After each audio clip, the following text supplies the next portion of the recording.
Om Sri Mahaperiyava Sharanam. Voice of God, Volume 1. Main title, Culture. Chapter 79, The Value of Speech. Although there are several varieties of living beings, the Lord Parameshwara has endowed only man with the power of speech. There are several languages in the world.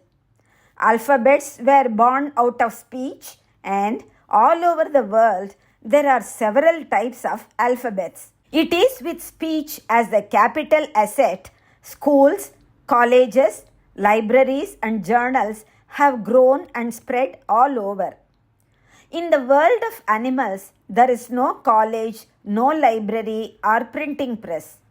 They cannot speak, but because they do not have these things, are they in a state of suffering? It does not appear to be so. They are not afflicted by diseases to the extent we are.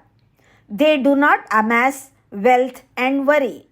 They have no worry about what they did yesterday and what they may have to do tomorrow. They too get their food somehow. Somehow they manage to survive. Although they kill each other for food, the number of animals keeps growing. Even taking the human world, it appears that the Adivasis who have no college or library or printing press are leading a more peaceful life than we do and are good.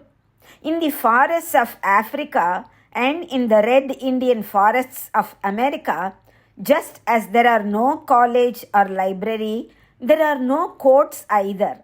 That means the illiterate forest dwellers do not indulge in as much crime as we who are civilized. We who are civilized and are endowed with intellect indulge in forbidden acts in newer and newer ways. Sin has grown in proportion to the rise in education. As much as we have amassed wealth with the aid of modern civilization, so much has our dissatisfaction grown. However much we get, it is not sufficient. Wants are more. Speech and writing are being used to spread all forbidden acts. The educational system, journals, books, etc. lead man to discontent and forbidden acts instead of giving him peace and contentment. It is not clear whether the power of speech which the Lord has specially endowed man with is a blessing or a curse. When we think over this, we wonder why the speechless animal life has been considered as of lower order and human life considered higher. Since an animal from birth to death acts only on instinct, it does not incur any sin that is committed by a deliberate application of mind. It is only man who gives continuous work to Chitragupta, who chronicles all our actions. As much as there is high degree of education and civilization, also we become experts in deceit, cunning, pretension, etc. and give plenty of work to Chitragupta. I thought about why human birth is rare, only that is high. When I did this, I came to know a serious shortcoming in animal life.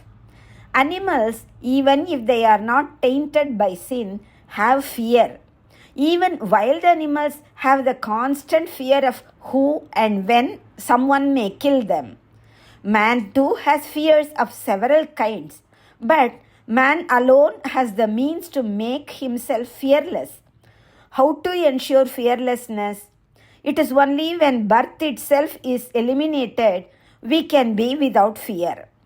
If we get the jnana that we are everything, then we will have no fear of anything. If after gaining such jnana the body falls, we will not take another body, that is another birth. The great ones, Mahan, utilize their speech only to gain this jnana, to get released from the cycle of birth and death. Because of speech, the Vedas, Vedanta Itihasas, Puranas, Dharmashastras came up. I felt consoled on realizing that language, script, and intellect have such noble uses. With the intellect and power of speech that the Lord has endowed us with, we can do a lot of good without causing harm to others or ourselves. We can make use of our power of speech to remove the sins, sorrows, and fear. We need to act in this manner. For all this to happen, the basic bhakti should be used in relation to the deity of the power of speech.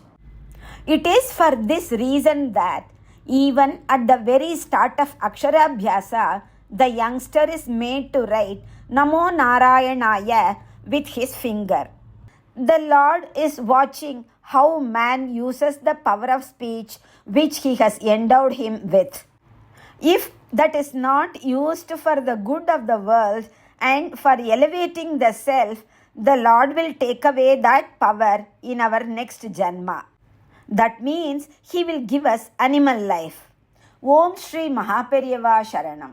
Jai Jai Shankara, Hara Hara Shankara.